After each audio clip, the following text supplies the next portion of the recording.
I was in bed in the embassy and two phone calls came early on and told me that there had been an accident, and clearly I needed to get to the hospital quickly. When we arrived, we were met by the French Interior Minister, Jean-Pierre Chevènement, and he said he had heard that there'd been the accident. She had been badly hurt, but didn't know how badly she'd been hurt. And then Chevènement was taken out by one of the nurses, and he came back in tears, really, and came up to me and said, "I'm afraid she's dead." But then after we had heard that she had died, then I was on the phone clearly to Robin Janvrin in Balmoral to tell him, so he could tell the royal family that she had died, and also to Downing Street. It was just getting light.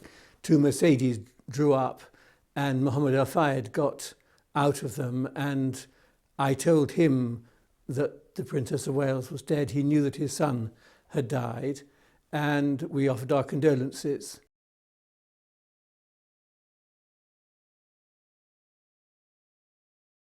And is it possible to describe the profound sense of shock?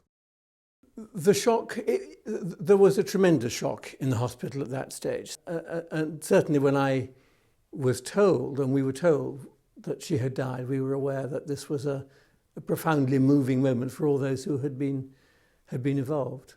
My wife and I went to Villa Coublay, the official airport, to meet the Prince of Wales. He said how Prince William had wanted to go to church that morning, which was not, he said, something Prince William always wanted to do on a Sunday morning.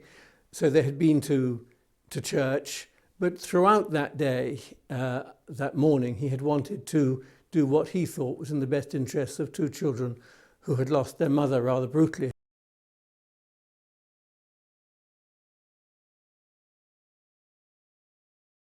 The feeling I had from the conversation I had with the Prince of Wales and conversation I had later on with the Queen was the concern of a family who had lost a member of that family, and a family, in particular the Prince of Wales, who knew that his children had lost their mother.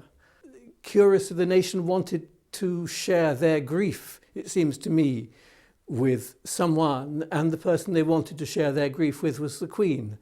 And when the Queen came to London, I think that was in a sense a cathartic moment for the royal family, and was a sense that the royal family and the Queen was responding to the grief which the nation felt.